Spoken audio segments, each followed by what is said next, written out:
পশ্চিমবঙ্গে টান টান উত্তেজনার মধ্যে শুরু হয়েছে বিধানসভা নির্বাচনের ভোট গণনা। সোমবার সকাল থেকে বিভিন্ন গণনা কেন্দ্রের প্রার্থী ও তাদের প্রতিনিধিরা উপস্থিত রয়েছেন।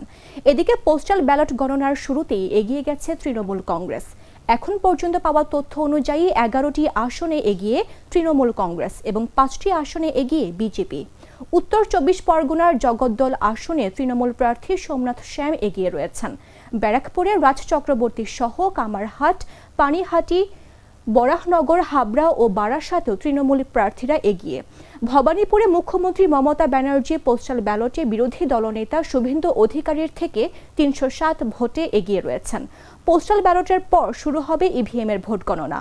ইভিএম এর ফলাফলের পরই চূড়ান্তভাবে জানা যাবে পশ্চিমবঙ্গের ক্ষমতা কার হাতে যাচ্ছে।